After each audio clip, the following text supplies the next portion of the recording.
Prière du matin béni. Ton cœur bat en ce moment même. Peut-être environ 60 ou 70 fois par minute. Et il est très probable que tu n'y aies même pas pensé aujourd'hui. Pourtant, chaque battement te rapproche d'un autre, et finalement du dernier. Et lorsque ce dernier battement arrivera, car il arrivera pour chaque être humain, quelque chose se produira immédiatement. La vraie question n'est pas si tu mourras. La vraie question est, que se passera-t-il après ? Que deviendra la véritable personne que tu es, la conscience qui écoute ces mots en ce moment, l'âme qui habite ton corps lorsque celui-ci cessera de respirer ? Beaucoup de croyants ont entendu une idée appelée le sommeil de l'âme. Selon cette doctrine, lorsque quelqu'un meurt, son âme entrerait dans un état d'inconscience jusqu'au jour de la résurrection. Cette idée semble prudente. Elle paraît même humble.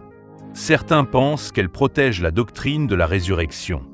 Mais lorsqu'on examine attentivement les Écritures, la Bible ne décrit pas la mort de cette manière. Les Écritures présentent plutôt une réalité différente. Au moment où le corps meurt, l'âme entre immédiatement dans une expérience consciente. La promesse de Paul. Dans 2e épître aux Corinthiens 5h8, l'apôtre Paul écrit « Nous préférons quitter ce corps pour demeurer auprès du Seigneur ». Remarque bien les mots utilisés. Paul ne dit pas « quitter le corps et attendre dans l'inconscience ». Il dit clairement « quitter le corps et être avec le Seigneur ». Pour lui, la mort n'était pas une pause vide. Elle représentait une rencontre immédiate avec Dieu.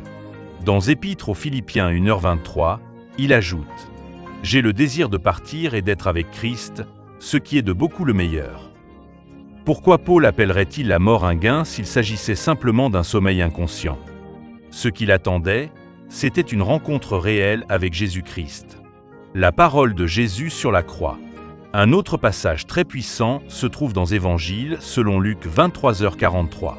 Sur la croix, un criminel se tourne vers Jésus-Christ et lui dit « Souviens-toi de moi quand tu viendras dans ton royaume. » Et Jésus lui répond « Je te le dis en vérité, aujourd'hui tu seras avec moi dans le paradis. » Le mot important ici est aujourd'hui. Jésus ne dit pas « un jour lointain » ou « après la résurrection ». Il promet une présence immédiate avec lui. La transfiguration. Dans Évangiles selon Matthieu 17, 3 disciples, Pierre l'apôtre, Jacques fils de Zébédée et Jean l'apôtre, voient Jésus transfiguré sur une montagne. Et 2 figures apparaissent à ses côtés. Moïse. Élia. Moïse était mort depuis plus de 1000 ans. Pourtant, il apparaît conscient, reconnaissable et en conversation. Ce passage suggère que la conscience de l'âme continue après la mort. Les âmes dans l'Apocalypse. Dans Apocalypse de Jean 6, 9-11, l'apôtre Jean l'apôtre voit les âmes des martyrs devant Dieu. Ces âmes, parlant, priant, se souviennent de leur vie sur terre. demandant justice. Elles ne sont pas endormies. Elles sont conscientes dans la présence de Dieu. L'histoire du riche et de Lazare. Dans Évangiles selon Luc 16, Jésus raconte l'histoire d'un homme riche et d'un pauvre nommé Lazare. Après leur mort, Lazare est consolé auprès d'Abraham. Le riche se retrouve dans la souffrance. Les deux sont conscients, capables de parler, de se souvenir et de comprendre leur situation. Cette description montre encore une fois que l'âme continue d'exister avec conscience et mémoire. Ce que vit le croyant après la mort. Pour ceux qui croient en Christ, la Bible décrit la mort non pas comme une perte, mais comme un retour à la maison. Paul parle d'être chez soi auprès du Seigneur. Cela signifie entrer dans la présence de Jésus, voir Dieu face à face, comprendre pleinement ce qui était obscur dans cette vie. Dans 1er épître aux Corinthiens 13h12, Paul explique « Maintenant nous voyons comme dans un miroir, d'une manière obscure, mais alors nous verrons face à face. Un jour, tout ce qui semblait incompréhensible deviendra clair. Une vérité sérieuse. Cependant, la Bible dit aussi que l'expérience n'est pas la même pour tout le monde. Pour ceux qui ont rejeté Dieu, la mort est également consciente, mais elle conduit à un état de séparation. C'est pourquoi la Bible insiste sur l'urgence de la décision spirituelle. Dans Épître aux Hébreux 9h27, il est écrit « Il est réservé aux hommes de mourir une seule fois, après quoi vient le jugement. » La vie présente est donc le temps du choix. Une invitation. Le message central de l'Évangile est simple. Dieu offre la vie éternelle par Jésus-Christ. Même le criminel sur la croix a reçu cette promesse parce qu'il s'est tourné vers Jésus avec foi. Aujourd'hui encore, cette invitation reste ouverte. Comme le dit deuxième épître aux Corinthiens 6h2. La réalité de l'éternité. Après avoir examiné ces passages des Écritures, une conclusion apparaît avec une grande clarté. L'âme humaine ne disparaît pas lorsque le corps meurt. Elle ne s'endort pas dans une inconscience totale. Elle entre immédiatement dans une nouvelle réalité. Cette vérité change profondément la manière de voir la vie. Chaque choix, chaque action, chaque décision spirituelle prend une dimension éternelle. La vie terrestre devient alors une préparation, un passage vers quelque chose de beaucoup plus grand. La Bible ne parle jamais de la mort comme d'une simple extinction. Au contraire, elle la présente comme une transition. Pour certains, cette transition sera une rencontre glorieuse avec Dieu. Pour d'autres, elle sera une confrontation avec les conséquences de leur choix. Une rencontre avec Dieu. Pour ceux qui ont placé leur foi en Jésus-Christ, les Écritures décrivent la mort comme un moment d'espérance. L'apôtre Paul l'apôtre explique que quitter ce monde signifie entrer dans la présence du Seigneur. Cela signifie que la relation commencée sur la terre se poursuit dans une dimension plus profonde et plus réelle. Dans première épître aux Corinthiens 15, Paul parle également de la résurrection future. Le corps mortel sera transformé et deviendra incorruptible. Ainsi, il existe deux réalités. L'âme consciente avec Dieu après la mort. La résurrection finale lorsque Dieu restaurera toutes choses. Ces deux vérités ne s'opposent pas. Elles se complètent. La résurrection à venir. La résurrection est une promesse centrale de la foi chrétienne. Dans Évangile selon Jean 11h25, Jésus-Christ déclare « Je suis la résurrection et la vie. Celui qui croit en moi vivra, quand même il serait mort. » Cette déclaration révèle quelque chose de profond. La mort physique n'est pas la fin de l'existence. Pour ceux qui croient, elle est simplement le passage vers une vie qui ne finira jamais. Une responsabilité personnelle. Comprendre cela nous place devant une question très personnelle. Un jour, chacun de nous franchira ce seuil. Personne ne sait quand ce moment arrivera. Mais il arrivera. La Bible insiste donc sur l'importance du présent. Le moment actuel est l'occasion de se tourner vers Dieu. Dans Épître aux Hébreux 3h15, il est écrit « Aujourd'hui, si vous entendez sa voix, n'endurcissez pas votre cœur. » Le message des Écritures n'est pas destiné à provoquer la peur. Il est destiné à inviter les hommes et les femmes à découvrir la grâce de Dieu, l'amour de Dieu. Au cœur de toute la Bible se trouve un message simple mais puissant. Dieu aime profondément l'humanité. Dans Évangile selon Jean 3h16, il est écrit « Car Dieu a tant aimé le monde qu'il a donné son Fils unique afin que quiconque croit en lui ne périsse point, mais qu'il ait la vie éternelle. » Cette promesse montre que l'éternité n'est pas une menace, mais une invitation. Dieu ne veut pas la perte de l'être humain. Il désire que chacun découvre la vie qu'il offre. Vivre à la lumière de l'éternité. Lorsque quelqu'un comprend que l'âme continue d'exister après la mort, sa manière de vivre change. Les choses qui semblaient essentielles, l'argent, la reconnaissance, le pouvoir, perdent leur importance. Les valeurs éternelles deviennent prioritaires.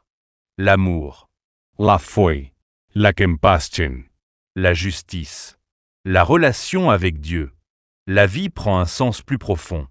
L'espérance chrétienne. La foi chrétienne ne se limite pas à expliquer ce qui se passe après la mort. Elle offre aussi une espérance pour la vie présente. Cette espérance repose sur un événement central, la résurrection de Jésus-Christ. Selon les évangiles, Jésus est mort sur la croix puis est ressuscité le 3e jour. Cet événement est présenté comme la preuve que la mort n'a pas le dernier mot. Parce que Christ est vivant, ceux qui croient en lui ont l'assurance que la vie continue au-delà du tombeau. Une invitation personnelle. Chaque personne qui entend ce message doit finalement répondre à une question simple. Quelle est la direction de ma vie ? La foi chrétienne enseigne que Dieu appelle chacun à se tourner vers lui, à recevoir son pardon et à marcher dans une relation vivante avec lui. Cette décision n'est pas seulement une idée religieuse. Elle transforme la vie intérieure, les choix quotidiens et l'espérance pour l'avenir. Conclusion. Un jour, le cœur de chaque être humain battra pour la dernière fois. Mais pour l'âme, ce ne sera pas la fin. Ce sera le commencement d'une réalité éternelle. La Bible affirme que pour ceux qui ont placé leur confiance en Dieu, ce moment sera une entrée dans la présence du Seigneur, une rencontre remplie de lumière, de paix et de vérité. C'est pourquoi les Écritures invitent chacun à vivre dès aujourd'hui avec cette perspective éternelle. Car la vie sur la terre est courte, mais l'éternité, elle, ne finit jamais. Le moment que personne ne peut éviter. Chaque être humain, peu importe sa culture, sa richesse ou sa position dans la société, avance vers le même moment inévitable, la fin de sa vie terrestre. Nous pouvons essayer de ne pas y penser. Nous pouvons nous distraire avec le travail, les projets ou les préoccupations quotidiennes. Pourtant, cette réalité demeure silencieuse mais certaine. Un jour, le cœur cessera de battre. Et lorsque ce moment arrivera, la question ne sera plus « Que ai-je accompli dans ce monde ?» La vraie question sera « Où se dirige mon âme ?» La Bible rappelle que la vie humaine est fragile et temporaire. Dans Épître de Jacques 4,14, il est écrit que la vie est comme une vapeur qui apparaît pour un instant puis disparaît. Cette comparaison nous rappelle combien l'existence terrestre est courte comparée à l'éternité. Une vie qui a un sens éternel. Mais cette brièveté ne signifie pas que la vie est insignifiante. Au contraire, chaque moment possède une valeur éternelle. Les décisions que nous prenons aujourd'hui façonnent la direction de notre âme. Chaque acte d'amour, chaque choix de justice, chaque pas vers Dieu a une portée qui dépasse le temps présent. La Bible nous encourage donc à vivre avec sagesse, en gardant les yeux tournés vers ce qui dure éternellement. Dans Évangile selon Matthieu 6h20, Jésus-Christ enseigne « Amassez-vous des trésors dans le ciel, là où ni la rouille ni les voleurs ne peuvent les détruire. » Cela signifie que certaines choses que nous faisons aujourd'hui ont une valeur qui traverse l'éternité. La paix face à la mort. Pour beaucoup de personnes, la mort est une source de peur. L'inconnu provoque naturellement l'inquiétude. Mais pour celui qui connaît Dieu, la perspective change complètement. La mort devient une porte plutôt qu'un mur. Dans Psaume 23h4, le roi David écrit « Même quand je marche dans la vallée de l'ombre de la mort, je ne crains aucun mal, car tu es avec moi. » Ce verset montre que la présence de Dieu accompagne le croyant même dans les moments les plus sombres. La foi ne supprime pas toutes les difficultés de la vie, mais elle donne une espérance qui dépasse la mort elle-même. La promesse d'un monde nouveau. Les Écritures ne parlent pas seulement de la vie après la mort. Elles annoncent également une restauration future de toute la création. Dans Apocalypse de Jean 21h4, il est écrit que Dieu essuiera toute larme et qu'il n'y aura plus ni mort, ni douleur, ni souffrance. Cette promesse décrit un avenir où la justice, la paix et la joie seront complètes. La résurrection finale et le renouvellement du monde sont au cœur de l'espérance chrétienne. Pourquoi ce message est important? Si la vie terrestre était tout ce qui existe, alors nos choix spirituels auraient peu d'importance. Mais si l'âme continue d'exister après la mort, alors chaque décision devient significative. C'est pour cette raison que la Bible appelle les hommes et les femmes à réfléchir sérieusement à leur relation avec Dieu. Ce message n'est pas seulement une doctrine religieuse. Il touche la question la plus profonde de l'existence humaine, le destin éternel de l'âme. Cherchez Dieu aujourd'hui. La bonne nouvelle de l'Évangile est que Dieu ne reste pas distant. Il se révèle, il appelle et il invite chacun à venir vers lui. Dans Évangile selon Matthieu 11h28, Jésus-Christ dit « Venez à moi, vous tous qui êtes fatigués et chargés, et je vous donnerai du repos. » Cette invitation est ouverte à tous. Peu importe le passé, les erreurs ou les doutes, Dieu offre un nouveau départ à ceux qui se tournent vers lui avec sincérité. Une foi qui transforme la vie. Recevoir cette invitation ne signifie pas seulement croire à certaines idées. Cela signifie entrer dans une relation vivante avec Dieu. Cette relation transforme progressivement la manière de vivre. Elle apporte la paix intérieure. Elle inspire le pardon. Elle encourage l'amour envers les autres. Elle donne une espérance solide pour l'avenir. La foi devient alors une source de force dans les moments difficiles et une lumière dans les périodes d'incertitude. L'importance de la vérité spirituelle. Dans un monde rempli d'opinions différentes, il est parfois difficile de discerner la vérité. C'est pourquoi les Écritures encouragent les croyants à rester enracinés dans la parole de Dieu. Dans 2e épître à Timothée 3h16, il est écrit que toute Écriture est inspirée par Dieu et utile pour enseigner, corriger et guider. Cela signifie que la Bible est une source fiable pour comprendre les réalités spirituelles.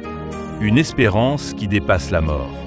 Au final, le message de la foi chrétienne est un message d'espérance. La mort n'est pas la fin. Pour ceux qui placent leur confiance en Dieu, elle marque le début d'une existence nouvelle dans la présence divine. Cette espérance a soutenu des millions de croyants à travers l'histoire, dans les moments de souffrance comme dans les moments de joie. Dernière réflexion. Un jour, chacun franchira le seuil entre cette vie et l'éternité. Personne ne peut éviter ce moment, mais chacun peut choisir comment il s'y prépare. La Bible invite donc chaque personne à chercher Dieu pendant qu'il est encore temps, à découvrir sa grâce et à marcher dans la lumière de son amour. Car au-delà du dernier battement de cœur, il existe une réalité éternelle. Et Dieu désire que chaque âme y trouve la vie.